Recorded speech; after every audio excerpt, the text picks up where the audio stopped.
আসসালামু আলাইকুম। সবাই কেমন আছেন? আমার প্রিয় আপুরা, আন্টিরা, ভাইয়ারা এবং সোনামণিরা। আশা করছি কাছে এবং দূরে, দেশে এবং দেশের বাহিরে যে যেখানে বসে আমার আজকের এই ভিডিওটি দেখছেন, আলহামদুলিল্লাহ সবাই ভালো আছেন, সুস্থ আছেন এবং নিরাপদে আছেন।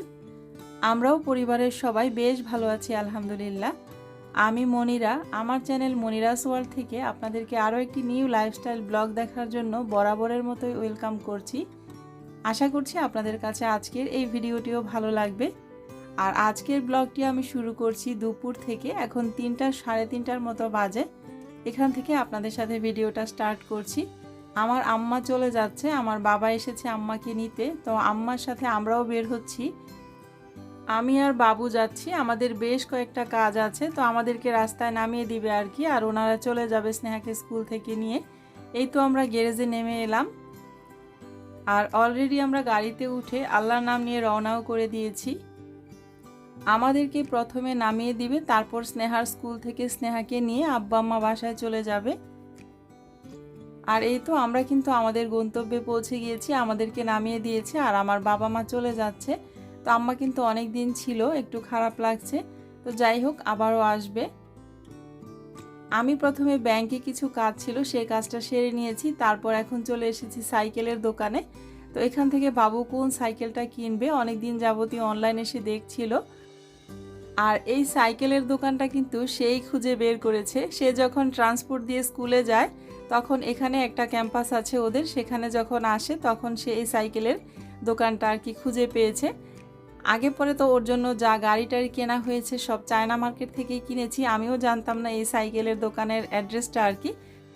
তো এখানে আসার পর দেখলাম বেশ সুন্দর সুন্দর সাইকেল এখানে আছে, ছোট বড়, মানে বড়দের সাইকেলও আছে, রেস করার সাইকেলগুলি খুব সুন্দর সুন্দর। তো এই সাইকেলটা বাবু একদম কনফার্ম করেছে যে সে এটাই নিচ্ছে। এটার প্রাইস হচ্ছে 22,500 টাকা। তো আজকে সাইকেলটা নিচ্ছি না, তার কারণ হচ্ছে আমি বলেছি তোমার রেজাল্ট দেখে তারপর তোমাকে সাইকেলটা দেয়া হবে। তো সেজন্য এখন বের হয়ে যাচ্ছি, সব কিছু ঠিকঠাক করে রেখে গেলাম, যদি রেজাল্ট ভালো করে তারপর আর কি এসে নিয়ে দিব সাইকেলটা। এখন আমরা চলে এসেছি অ্যারিস্ট্রোকেট ডেন্টাল কেয়ারে। এখানে বাবুর ডক্টরের অ্যাপয়েন্টমেন্ট আছে। গতকালকে আমরা সিরিয়াল দিয়ে গিয়েছিলাম, তো আজকে 4টায় টাইম দিয়েছে। ওর দাঁতের একটু প্রবলেম হয়েছে, সেজন্যই আর কি এসেছি। যেহেতু স্কুল শেষ, পরীক্ষা শেষ, তো সব কাজগুলো আর কি সেরে নিচ্ছি। তো এখানে বসেছিলাম, আপু এখনও আসেনি। তো আপুর এই ডেন্টাল কেয়ারটা খুব সুন্দর, মনোরম পরিবেশ, মানে বোঝাই যাচ্ছিল না যে এটা একটা ডেন্টাল কেয়ার। খুব ভালো লাগছিল, তো ভাবলাম আপনাদের সাথেও একটু শেয়ার করে ফেলি। এই ডেন্টাল কেয়ারের পরিবেশটা খুব সুন্দর, আমার কাছে খুব ভালো লেগেছে। আমারও কিছু দাঁতের প্রবলেম আছে, অন্যান্য জায়গায় আগে করিয়েছি, তবে আজকে এখানে এসে মনে হচ্ছে এখন থেকে এখানেই আসব। এই ডেন্টাল কেয়ারের পরিবেশের পাশাপাশি প্রত্যেকটা লোকের ব্যবহার খুব সুন্দর। ডক্টরের ব্যবহারও খুব ভালো ছিল, বাবুকে খুব সুন্দর করে যত্ন করে তার একটা দাঁত ফেলে দিয়েছে, আর একটা দাঁতে একটু প্রবলেম আছে সেটাও সলভ করে দিয়েছে। ব্যবহারই কিন্তু মানুষকে মানুষের কাছে টানে, তাই না? তো আমার বাবুর তো 10 বছর বয়স। তো আগে কয়েকটা দাঁত পড়েছে, এখন 2টা দাঁতে একটু প্রবলেম হয়েছে, একটা দাঁত একটু ভেঙে গিয়েছে আর একটা দাঁত একটু নড়ছে, তো সেজন্যই আসা আর কি। তো এতক্ষণে কিন্তু বাবুর দাঁত একটা রিমুভ করা হয়ে গেছে অলরেডি। আর বাবু খুব সুন্দরভাবে লক্ষ্মী বেবি হয়েছিল বলে ডক্টর আপু ওকে একটা গাড়ি গিফট করেছে, আপনারা নিশ্চয়ই দেখতে পাচ্ছেন ভিডিওতে। আর আমার ছেলে বলছিল ওর প্রত্যেকটা দাঁতই বিভিন্ন ডেন্টাল কেয়ারে গিয়ে ফেলা হয়েছে। তো আজকে বলছিল মা এখন থেকে আমি এখানেই আসবো, আন্টির কাছে সব দাঁত ফেলবো। তা আমি বললাম ঠিক আছে বাবা। তো যাই হোক আমরা এখন বাসায় চলে যাচ্ছি। আর সে তো দাঁত ফেলার আগেই সে বুঝতে পেরেছিল যে তার দাঁতটা ফেলতে হবে বা কিছু একটা করতে হবে। তো সে আগেই বলছিল যে আজকে তো আইসক্রিম খেতে পারবো, তো আসার সময় আইসক্রিম কিনে নিয়ে এলাম। আর এটা হচ্ছে অ্যারিস্ট্রোকেট ডেন্টাল কেয়ার। আপুর নাম হচ্ছে সাজিয়া খানম, ডক্টর সাজিয়া খানম। আর এই ডেন্টাল কেয়ারটা হচ্ছে উত্তরা 11 নম্বর সেক্টরে শিনচিন জাপান হসপিটালের ঠিক অপোজিটেই। যারা উত্তরাতে আছেন আপনাদের কোনো প্রবলেম হলে আপনারা কিন্তু এখানে যেতে পারেন। আর আমার কাছে মনে হয়েছে এত বছর উত্তরায় থেকে এতদিনে একটা ভালো ডেন্টাল কেয়ারের খোঁজ পেলাম।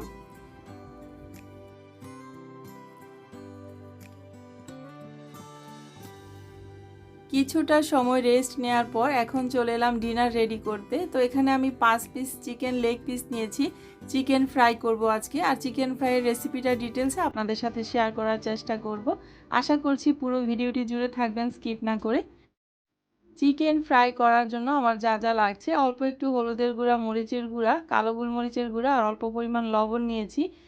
টমেটো সস নিয়েছি, 2 টেবিল চামচ পরিমাণ টক দই নিয়েছি, 1 টেবিল চামচ পরিমাণ আদা রসুনের পেস্ট নিয়েছি, 2 টেবিল চামচ পরিমাণ সয়া সস নিয়েছি, আর নিয়েছি এখানে চিকেন লেগ পিস আর 1 টুকরো লেবু।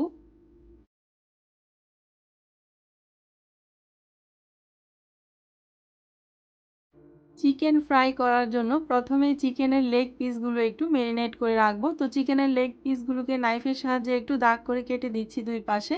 এই পাশে 2টা দাগ দিচ্ছি, ওই পাশে 2টা দাগ দিচ্ছি। ইচ্ছা মতো আরও বেশিও দেওয়া যাবে। তো যাই হোক, দাগ দিয়ে কেটে নিচ্ছি প্রথমেই। এই তো সবগুলো লেগ পিস কেটে নেওয়া হয়ে গেল। এখন 1 টুকরো লেবু নিয়েছি, লেবুর রসটা সম্পূর্ণ চিপে দিয়ে দিচ্ছি। সবটুকু লেবুর রস দিয়ে দেওয়ার পর এক এক করে আমি সবগুলো মশলা এর মধ্যে অ্যাড করব। প্রথমে দিয়ে দিলাম 2 টেবিল চামচ পরিমাণ সয়া সস। এরপরে দিয়ে দিচ্ছি আমি 1 টেবিল চামচ পরিমাণ আদা রসুনের পেস্ট। আমার আদা রসুনটা একসাথে আছে। এখন দিয়ে দিচ্ছি আমি 2 টেবিল চামচ পরিমাণ টক দই। এরপরে দিয়ে দিচ্ছি আমি 2 টেবিল চামচ পরিমাণ টমেটো সস। এখন দিয়ে দিচ্ছি আমি 1 চা চামচ পরিমাণ মরিচের গুঁড়া, হাফ চা চামচ পরিমাণ হলুদের গুঁড়া, আর দিয়েছি 1 চা চামচ পরিমাণ কালো গোলমরিচের গুঁড়া, আর স্বাদ মতো লবণ দিয়েছি। এখন হাতের সাহায্যে খুব ভালো করে এটাকে ম্যারিনেট করে নিয়েছি। ম্যারিনেট করার পর আধা ঘন্টার মতো আমি এটাকে ঢাকনা দিয়ে একটা সাইডে রেখে দিব। তাতে করে চিকেনটা খুব সফট হয়ে যাবে এবং ভাজার পরে, চিকেন ফ্রাইটা ভাজার পরে ভিতরে একটা জুসি ভাব চলে আসবে। এই তো আমার ম্যারিনেট করা হয়ে গেছে। আমি উপরে আরেকটা প্লেট দিয়ে ঢেকে আধা ঘন্টার জন্য রেখে দিচ্ছি।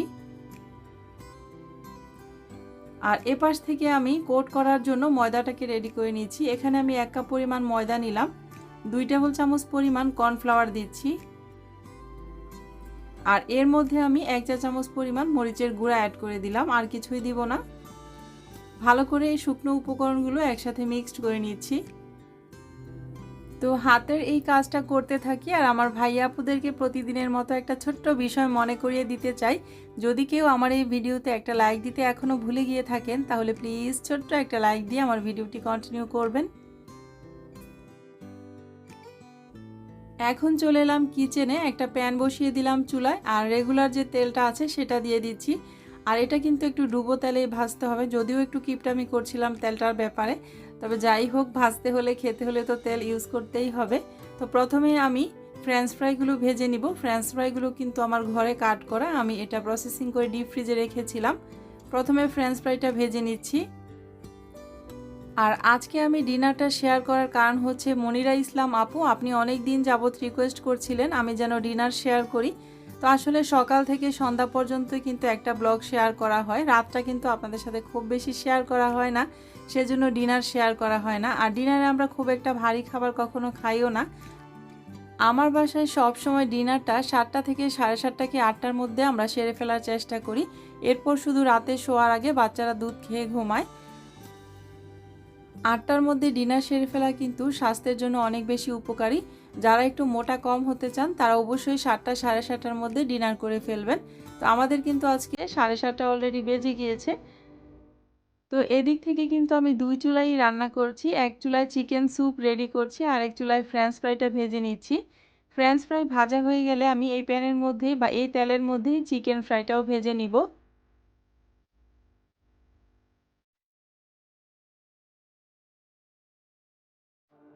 ফ্রেঞ্চ ফ্রাই ভাজা হয়ে গেছে, চিকেন স্যুপটাও হয়ে গেছে, সব কিছু সার্ভ করে নিচ্ছি। আর এখন চিকেন ফ্রাইগুলো ভেজে নিচ্ছি। মেরিনেট করা চিকেনের লেগ পিসগুলো প্রথমে ময়দার মধ্যে কোট করে নিলাম ভালো করে, এরপর পানিতে একটু চুবিয়ে নিলাম, আবারও ময়দার মধ্যে কোট করে নিলাম। এভাবে করে সবগুলো চিকেনের লেগ পিস প্রথমে ময়দার মধ্যে কোট করব ভালোভাবে, তারপর আবার পানিতে চুবিয়ে নিয়ে আবার দ্বিতীয়বার ময়দার মধ্যে কোট করে সবগুলো তেলের মধ্যে ছেড়ে দিচ্ছি।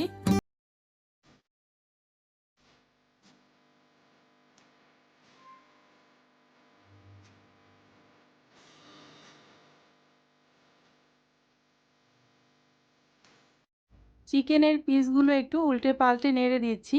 এই পর্যায়ে চুলার হিটটা কিন্তু আছে মিডিয়াম হিটে।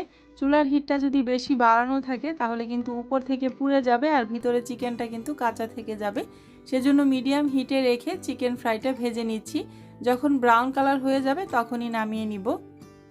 তবে ডুবো তেলে ভাজলে কিন্তু চিকেন ফ্রাই বেশি ভালো হয়। আমি যেহেতু কিপটামি করে একটু তেলটা কম দিয়েছি, তাই আমার একটু সময়টা বেশি লেগে গেছে। তো যাই হোক, সব কিছু সার্ভ করে টেবিলে নিয়ে এলাম। মাশাল্লাহ, চিকেন ফ্রাইটা কিন্তু দেখতে খারাপ হয়নি। ফ্রেঞ্চ ফ্রাইটাও কিন্তু কাট করে আমি ঘরেই রেখেছি, আমার নিজের হাতেরই করা।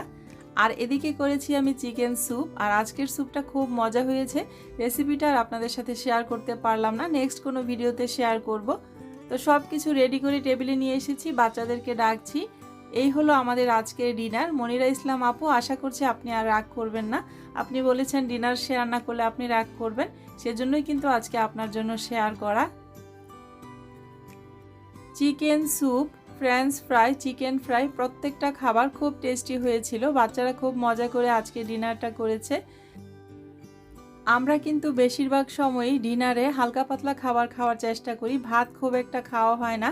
যদি অল্প কয়টা থাকে সে কয়টা আমি খেয়ে নিই। বাচ্চারা কিন্তু বেশিরভাগ সময়ই এই টাইপের খাবারগুলো খেয়ে নেয়। ওরা রাতের বেলায় খুব একটা ভাত খেতে চায় না। নুডলস, পাস্তা বা যে কোনো রকমের কিছু তৈরি করে দিতে হয়, সেটা দিয়ে ওরা ডিনার করে ফেলে। সেজন্য কিন্তু খুব একটা শেয়ার করা হয় না আপনাদের সাথে। তো যাই হোক, আমরা এখন সবাই একটু ডিনারটা করে নিই। আর আপনাদেরকে প্রতিদিনের মতো একটা ছোট্ট রিকোয়েস্ট করে নিচ্ছি, যারা আমার চ্যানেলটাতে আজকেই প্রথম এসেছেন বা আমার এই ব্লগ ভিডিওগুলো প্রথম দেখছেন, আপনাদের কাছে যদি আমার এই ব্লগের কোথাও কোনো অংশে একটু হলেও ভালো লেগে যায়, তাহলে প্লিজ আমার এই চ্যানেলটার পাশে থেকে যাবেন আর আমার চ্যানেলটিকে সাবস্ক্রাইব করে দিবেন। সাবস্ক্রাইব করার পর কিন্তু পাশে থাকা বেল বাটনটিও ক্লিক করে অল অপশনটি সিলেক্ট করে রাখবেন।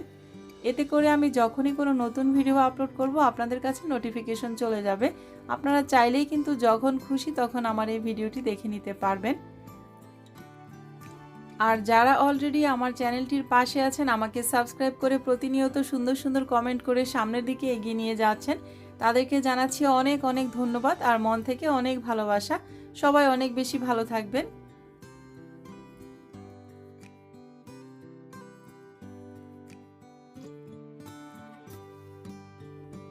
চিকেন ফ্রাইটা কিন্তু খুব মজা হয়েছে, বাচ্চারা খুব মজা করে খাচ্ছে।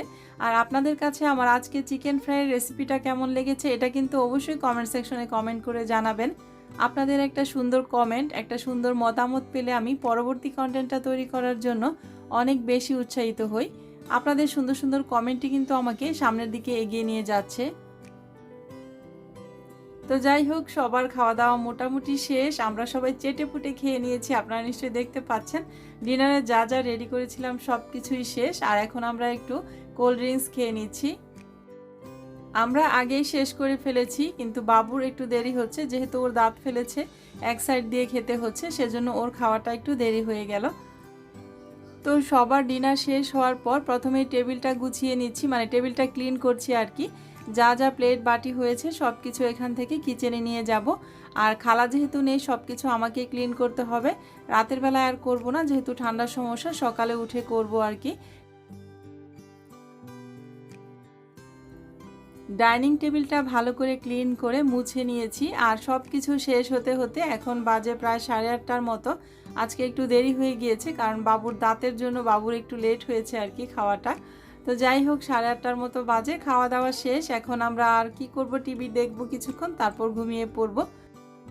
তো ঘুমানোর আগে একজন আপুর একটা রিকোয়েস্ট ছিল, প্রিয়াঙ্কা শর্মিন আপু আইডি থেকে আপনি কমেন্ট করেছেন আমার বাবুর রুমের এই 3D পেপারের যে মানে একটা বক্স করা হয়েছে সেটা সম্পর্কে আপনাকে একটু ডিটেলসে বললে আপনি খুশি হতেন। তো এটা কিন্তু বোর্ড দিয়ে বানানো হয়েছে, যে ইন্টেরিয়র কাজ করানো হয়েছে ওনারাই বানিয়ে দিয়েছে। আর ভিতরে আমরা 3D ওয়ালপেপারটা সেট করেছি। তো ওয়ালপেপারটা চুজ করে দেওয়ার পর এরকম করে বানানো হয়েছে। আর সাইডগুলিতে কিন্তু ফিতার মতো একটা 3D লাইট পাওয়া যায় না, সেই লাইটটা কিন্তু অ্যাডজাস্ট করে দেওয়া হয়েছে। এভাবেই ভিতরে লাইটিংটাও সেট করা হয়েছে। তো আশা করছি আপু আপনি বুঝে নিয়েছেন। প্রথমে আমাদের ইচ্ছে ছিল এই বোর্ডটা থেকেই বাবুর বেড তৈরি করা হবে, পরবর্তীতে আর বাবুর বেডটা আমরা ওইভাবে তৈরি করিনি। আর বাবু যেহেতু ছেলে বাচ্চা, সেজন্য কিন্তু বাবুর পছন্দ অনুযায়ী এই স্পাইডারের এই 3D প্রিন্টটা আমরা এখানে করিয়ে নিয়েছি, যেটা এখন অনেকেই বলছেন যে এটা ঘরে রাখা ঠিক না, আমরাও বুঝতে পারছি। তো যাই হোক, এখন তো করে ফেলেছি, কিছু করার নেই। তো এই জিনিসটা কিন্তু বোর্ড। তো বাবুর দিকে তাকিয়ে সবাই এই ব্যাপারটাকে ক্ষমা সুন্দর দৃষ্টিতে দেখবেন। আর সব মিলিয়ে কিন্তু এই ছিল আমার আজকের ভিডিওটি। আজকের ভিডিওটি আমি খুব বেশি লং করিনি, কারণ আপনারা লং ভিডিও স্কিপ করে দেখেন, তার চেয়ে শর্ট ভিডিও দেওয়াই ভালো। আজকের মতো এখান থেকে বিদায় নিচ্ছি। আল্লাহ হাফেজ।